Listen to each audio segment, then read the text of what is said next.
Di tengah syahdu dan sucinya suasana Ramadan tahun ini, sebuah pengakuan mengejutkan meledak bak petir di siang bolong. Bayangkan, seorang suami yang dikenal sebagai pemburu dukun palsu, kini justru berburu pintu maaf yang tertutup rapat. Marcel Radival atau si pesulap merah bersama istri keduanya, Ratu Nabila, akhirnya membongkar kotak Pandora yang selama ini terkunci.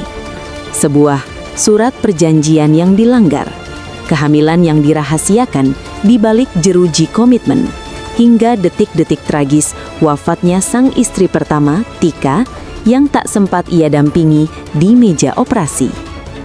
Banyak yang menghujat, syariat dipakai buat tameng nafsu. Istri lagi sakit, butuh dukungan mental, malah ditambah beban batin dengan kehadiran orang baru. Ikhlasnya istri pertama itu bukan berarti dia nggak sakit. Itu cuma saking sayangnya dia sama suami, sampai rela hancur sendirian. Plot twist paling ngeri adalah ketika istri kedua bilang dia lebih disetujui orang tua Marcel daripada istri pertama yang sudah nemenin dari nol. Ini jahat banget sih narasinya. Orangnya sudah meninggal, nggak bisa bela diri. Ramadan biasanya menjadi momen penyucian diri. Namun bagi pasangan Marcel Radival dan Ratu Nabila, Ramadan kali ini adalah masa untuk mempertanggungjawabkan sebuah rahasia besar yang mereka simpan rapat sejak tahun 2022. Selama ini, publik hanya mengenal Marcel sebagai sosok pemberani yang membongkar trik-trik palsu. Namun siapa tangka, di balik panggung hiburan ada drama domestik yang jauh lebih rumit dari trik sulap manapun. Semuanya bermula dari sebuah pertemuan yang dirancang. Bukan kebetulan, Ratu Nabila mengakui bahwa dialah yang mengatur agar bisa bertemu Marcel dalam sebuah podcast. Di saat itu, dunia Marcel tidak baik-baik saja. Istri pertamanya, Tika, didiagnosis menderita anemia aplastik, penyakit langka yang membuat tubuhnya tak mampu memproduksi sel darah. Di tengah hiruk-pikuk pengobatan dan transfusi darah yang tak kunjung usai, benih-benih asmara itu justru tumbuh di tempat yang salah. Ratu datang dengan segala traumanya. Dia adalah wanita yang sedang kehilangan arah, tertipu miliaran rupiah, dan hampir menyerah pada hidup. Di mata Marcel, Ratu adalah potensi yang harus diselamatkan. Namun, apakah penyelamatan itu harus melalui gerbang pernikahan? Disinilah kontroversi bermula. Ratu secara blak-blakan mengaku dialah yang mengejar, dialah yang meminta dinikahi karena prinsipnya dekat berarti menikah. Namun sebuah pernikahan poligami tentu tak semudah membalik telapak tangan. Ada syariat, namun juga ada adab. Dan yang paling krusial, ada sebuah surat perjanjian. Surat ini bukan sekedar kertas biasa. Isinya adalah batasan-batasan ketat yang diminta oleh almarhumah Tika. Tidak boleh ada yang tahu tentang pernikahan ini sampai akhir hayat. Tidak boleh ada perselingkuhan, dan yang paling menyakitkan bagi Ratu, ia dilarang hamil sebelum istri pertama memberikan lampu hijau. Marcel berdiri di antara dua sisi. Di satu sisi, ia ingin menjalankan apa yang ia sebut sebagai syariat untuk menghindari zina. Di sisi lain, ada hati yang sedang terluka dan raga yang sedang digerogoti penyakit. Ketegangan memuncak ketika bom waktu itu akhirnya meledak. Tika, yang biasanya tak pernah menyentuh ponsel suaminya, tiba-tiba menemukan riwayat panggilan yang terlalu panjang antara Marcel dan Ratu. Rahasia bertahun-tahun runtuh dalam semalam. Caci maki, tangisan, hingga kontak fisik terjadi. Tika menuntut surat perjanjian itu ditandatangani. Namun, plot twist yang mengejutkan terjadi di rumah orang tua Marcel. Alih-alih membela menantu pertama, orang tua Marcel justru memberikan restu kepada Ratu. Mengapa? Ada alasan gelap dan rahasia tentang kekurangan almarhumah yang menurut Marcel tidak etis diceritakan karena beliau sudah wafat. Pernyataan ini justru memicu kemarahan publik. Seolah-olah ada narasi bahwa istri pertama memang layak untuk didampingi oleh orang baru. Di tengah suasana Ramadan yang harusnya penuh kasih, pengakuan ini terasa seperti sayatan sendilu bagi mereka yang bersimpati pada almarhumah. Babak pertama ini menutup tirai dengan pertanyaan besar.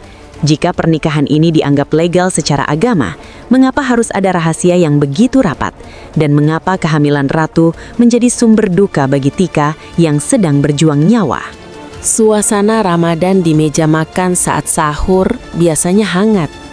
Namun bagi Marcel dan Ratu, ingatan tentang masa-masa sembunyi adalah sebuah beban yang tak kunjung usai. Babak kedua ini membawa kita pada konflik yang lebih dalam, pelanggaran atas janji.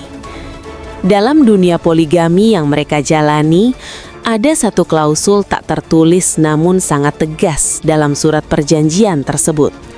Ratu Nabila dilarang keras untuk hamil mendahului atau melangkahi istri pertama. Sebuah syarat yang mungkin terdengar tidak manusiawi bagi sebagian orang, namun bagi Tika, itu adalah benteng terakhir harga dirinya sebagai wanita yang tengah digerogoti penyakit. Namun takdir berkata lain. Di tengah perjuangan Tika melawan kanker yang mulai menyebar setelah diagnosa anemia aplastiknya, sebuah kabar meledak. Ratu Nabila hamil. Kabar ini bukan menjadi sebuah berkah, melainkan bencana bagi keharmonisan semu yang mereka bangun. Bayangkan perasaan seorang istri pertama yang sedang pucat karena transfusi darah, kehilangan rambut dan sulit menelan makanan, harus mendengar bahwa madunya tengah mengandung benih dari suaminya. Ratu Nabila dalam pengakuannya yang belak-belakan menyebutkan bahwa kehamilan itu adalah kebobolan. Ia mengaku tetap menggunakan alat kontrasepsi, namun takdir seolah ingin rahasia ini segera memuncak. Saat kabar kehamilan itu disampaikan, Tika hancur. Ia sedih bukan karena tidak menginginkan kehadiran anak, tapi karena merasa dikhianati oleh perjanjian yang belum kering tintanya. Disinilah letak sisi gelap yang jarang tersentuh. Ratu yang merasa bersalah melihat kesedihan Tika melakukan sebuah tindakan ekstrim yang mengejutkan. Ia sengaja melakukan olahraga keras, MMA dan BJJ dengan intensitas tinggi. Tujuannya hanya satu, agar janin dalam kandungannya gugur secara alami demi menghormati perasaan Tika. Ia mengabaikan nyawanya sendiri, membiarkan tubuhnya dihantam latihan fisik berat di saat ia seharusnya menjaga janin tersebut. Dan benar saja, keguguran itu terjadi. Namun, bukannya mendapatkan simpati, tindakan ini justru menjadi bumerang. Sepupu-sepupu almarhumah Tika yang mencium gelagat ini mulai melontarkan narasi pedas di media sosial. Mereka menganggap Ratu sengaja menggugurkan kandungan. Bahkan ada yang menyamakan kasus ini dengan drama-drama selebriti lain yang mengorbankan nyawa demi konten atau pelarian. Mendingan selebriti lain yang jelas-jelas menjaga anaknya daripada ini. Begitulah kira-kira sindiran yang sampai ke telinga Ratu. Suasana semakin panas ketika komunikasi antara kedua istri ini berubah menjadi medan perang verbal. Di satu sisi mereka bisa terlihat akur di depan Marcel, saling curhat dan mengadu. Namun di sisi lain saat emosi memuncak, kata-kata kasar seperti mandul pun sempat terlontar.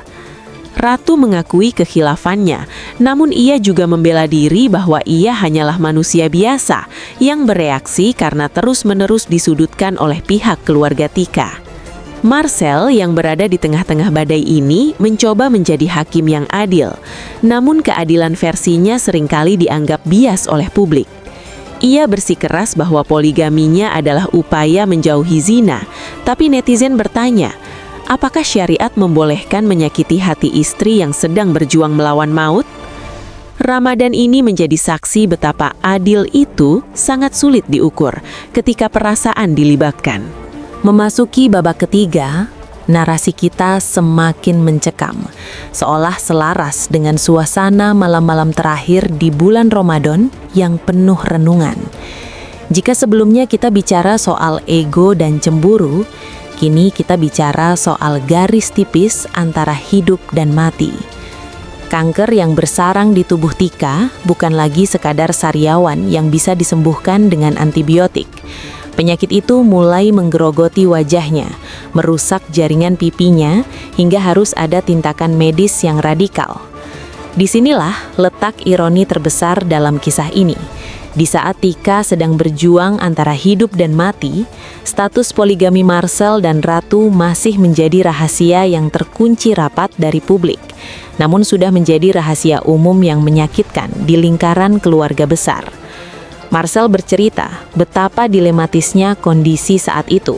Sebelum berangkat umroh, dokter memberikan dua pilihan sulit bagi Tika, melakukan biopsi segera atau menunda demi ibadah.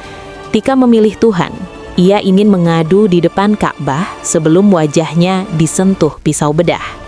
Namun, sekembalinya dari tanah suci, kondisi Tika justru memburuk.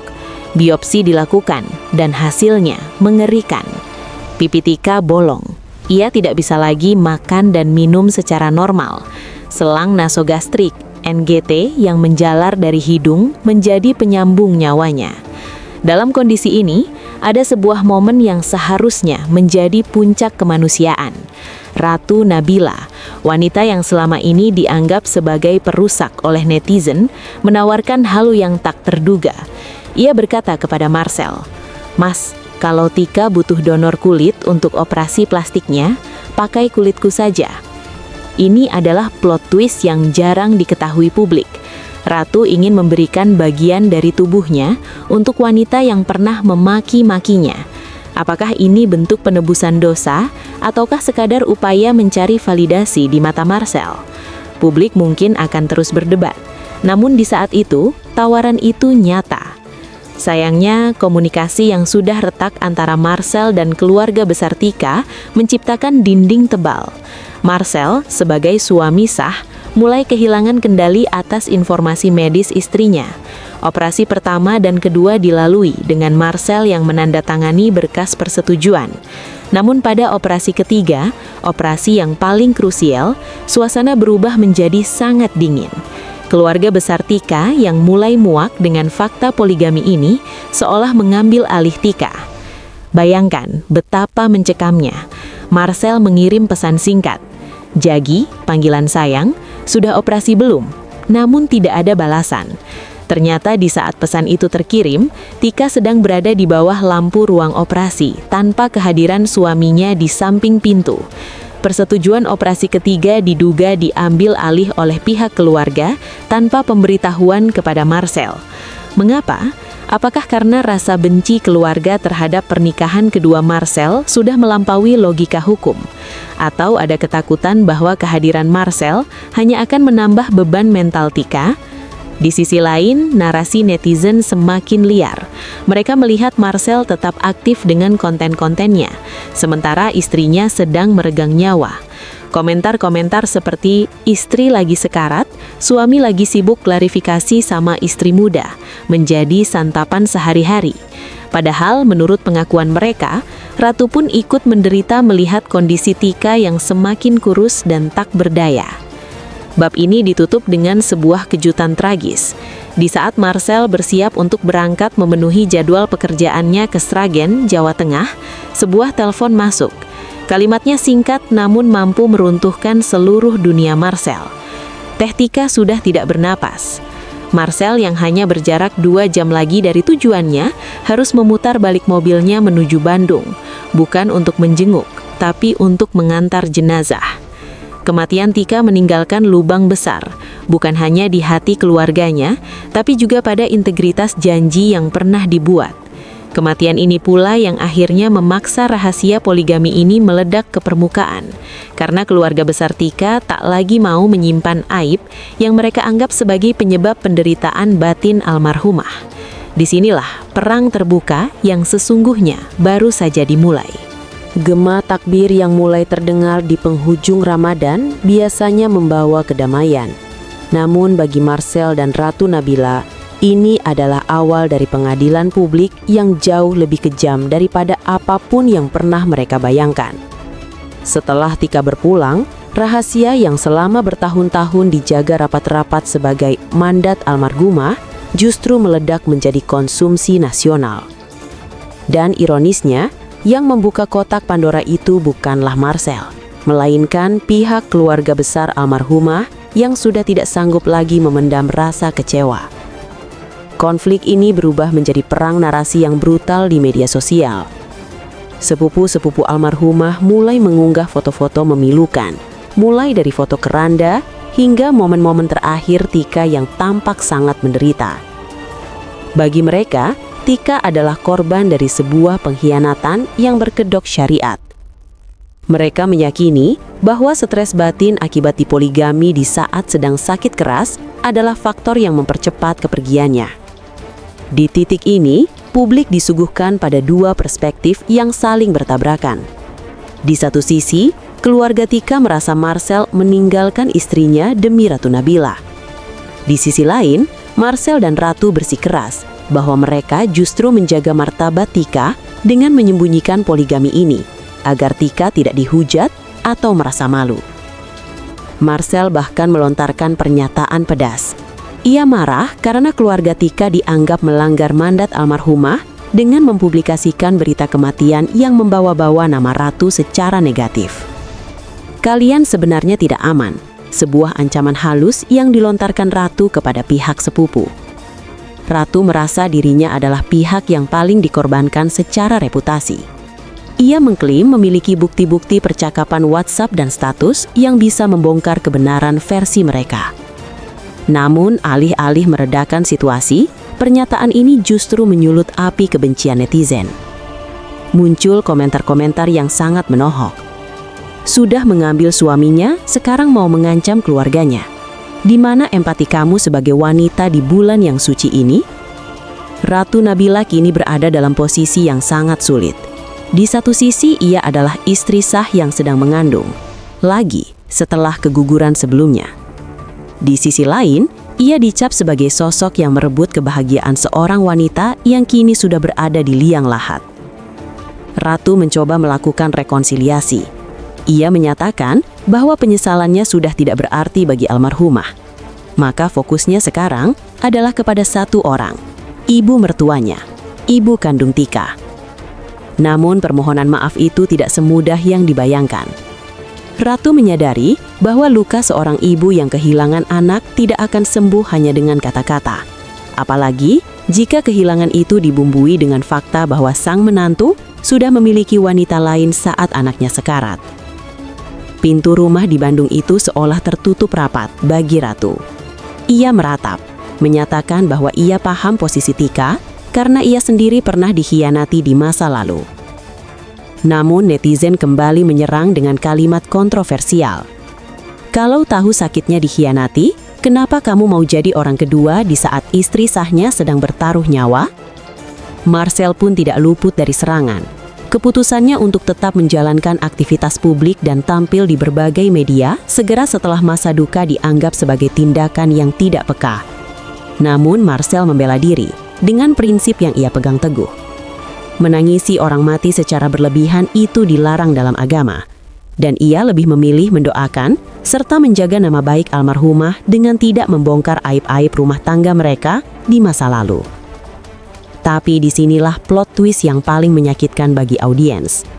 Marcel secara tersirat menyebutkan bahwa ada alasan kuat mengapa orang tua dan keluarga besarnya lebih menyetujui kehadirannya dengan Ratu dibandingkan dengan almarhumah Tika. Ia seolah memberi kode bahwa ada keburukan atau ketidakcocokan mendalam yang selama ini ia tutup-tutupi dari Tika. Pernyataan ini dianggap netizen sebagai serangan balik yang pengecut, karena Tika sudah tidak bisa lagi memberikan pembelaan atau konfirmasi. Bab keempat ini menutup tirai dengan suasana yang sangat tegang.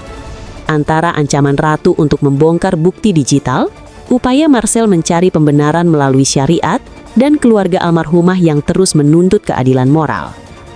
Di tengah panasnya konflik ini, Ratu Nabila melontarkan sebuah pertanyaan retoris yang mengguncangkan. Jika suatu saat Marcel melakukannya lagi kepadaku, apakah aku akan sanggup menerimanya? Jawabannya akan membawa kita pada babak final yang tak terduga. Malam mulai larut. Suara tadarus dari pengeras suara masjid terdengar semakin syahdu, membawa kita pada babak final dari drama kehidupan yang nyata ini. Disinilah semua emosi bermuara pada satu pertanyaan besar. Apa yang tersisa setelah badai itu berlalu? Bagi Marcel Radival dan Ratu Nabila, sisa dari keputusan mereka bukan hanya sekedar hujatan netizen, melainkan sebuah refleksi tentang masa depan yang penuh dengan ketidakpastian. Ratu Nabila, wanita yang selama ini tampak tegar di hadapan kamera, akhirnya menunjukkan sisi rapuhnya. Di tengah kehamilannya yang baru, ia harus menghadapi kenyataan pahit bahwa ia mungkin tidak akan pernah diterima oleh keluarga besar Tika. Ia mengaku sering terbangun di tengah malam, merenungi apakah langkah yang ia ambil benar-benar sesuai dengan jalan Tuhan, ataukah hanya sebuah ego yang dipaksakan. Ada satu pernyataan Ratu yang membuat bulu kudut berdiri, sebuah pengakuan jujur yang sekaligus menjadi plot twist batin bagi dirinya sendiri. Ketika ditanya apakah ia siap jika suatu saat nanti Marcel melakukan hal yang sama kepadanya, berpoligami lagi dengan wanita lain, Ratu terdiam. Jawaban jujurnya adalah tidak. Ia mengakui secara terbuka bahwa ia tidak akan sanggup berada di posisi Tika. Ini adalah sebuah kontradiksi yang sangat menohok. Bagaimana mungkin seseorang yang menjalani poligami justru tidak siap untuk dipoligami? Disinilah netizen melancarkan komentar paling kontroversialnya. Itu namanya bukan menjalankan syariat, tapi egoisme yang dibalut jubah agama. Kamu bisa meminta hak sebagai istri kedua, tapi kamu tidak siap memberikan hak yang sama untuk wanita ketiga kelak. Komentar ini menjadi cermin bagi banyak orang tentang betapa beratnya beban mental dari sebuah keputusan poligami. Marcel sendiri tetap berdiri pada prinsipnya. Baginya poligami adalah solusi untuk menghindari perzinahan, sebuah tameng untuk tetap berada di jalan yang ia yakini benar secara hukum agama. Namun ia juga harus menelan pil pahit. Kehilangan Tika dengan cara yang tragis, di mana ia tidak berada di sampingnya pada saat operasi terakhir, adalah luka yang akan ia bawa seumur hidup. Ia mencoba menutupinya dengan logika-logika agama, namun sorot matanya tak bisa menyembunyikan rasa bersalah yang mendalam. Ia kini hidup dalam bayang-bayang masa lalu dan tuntutan masa depan untuk membuktikan bahwa pilihannya pada Ratu bukanlah sebuah kesalahan fatal. Di penghujung Ramadan 2026 ini, mereka berdua tidak merayakan kemenangan dengan sukacita penuh. Ada sebuah misi yang masih menggantung, mencari pintu maaf ibu. Ratu menegaskan bahwa ia tidak akan berhenti mencoba mengetuk pintu hati sang mertua. Meski ia tahu bahwa kehadirannya adalah pengingat akan luka bagi sang ibu, ia tetap berharap ada secercah keajaiban di hari Idul Fitri nanti. Ia ingin membuktikan bahwa ia bukan perusak, melainkan seseorang yang juga mencintai Tika dengan caranya sendiri, bahkan sampai rela menawarkan kulitnya sendiri untuk didonorkan. Namun benarkah semua ini akan berakhir damai? Ataukah ini hanyalah awal dari drama babak baru? Publik kini terbagi dua. Sebagian mulai mencoba memahami dari sisi kemanusiaan, bahwa setiap orang punya trauma dan cara bertahan hidup masing-masing. Namun sebagian besar lainnya tetap pada pendiriannya, bahwa keadilan dalam poligami, apalagi dilakukan saat istri sedang berjuang melawan maut, adalah sebuah kemustahilan yang melukai nalar. Bab kelima ini menutup tirai dengan sebuah gambaran yang kontras. Ratu Nabila yang kini tengah hamil, mengusap perutnya sambil menatap foto almarhumah Tika. Ia menyadari bahwa anak yang ia kandung kelak akan tumbuh dengan cerita ini. Cerita tentang seorang ayah yang pesulap, seorang ibu yang penuh luka, dan seorang ibu lain yang telah tiada sebagai tumbal dari sebuah komitmen yang tersembunyi. Sahabat Kompas TV, kisah Marcel Radival, Ratu Nabila, dan almarhumah Tika adalah pengingat bagi kita semua di bulan yang suci ini, bahwa di balik setiap dalil dan syariat yang kita agungkan, ada hati yang harus dijaga dan ada adab yang tidak boleh dilangkahi. Poligami mungkin legal secara hukum alam, namun ia membawa konsekuensi bumi yang sangat berat. Sebuah bom waktu yang jika meledak akan menyisakan puing-puing penyesalan yang tak berusahai. Kita tidak pernah tahu apa yang sebenarnya terjadi di balik pintu rumah orang lain. Namun satu hal yang pasti, kejujuran jauh lebih menyelamatkan daripada rahasia yang disimpan rapat. Di hari-hari terakhir Ramadan ini, mari kita belajar untuk tidak hanya mengejar kebenaran versi kita sendiri, tapi juga belajar memiliki empati terhadap luka orang lain. Apakah pintu maaf dari sang mertua akan terbuka? Ataukah ini akan menjadi beban seumur hidup bagi Ratu?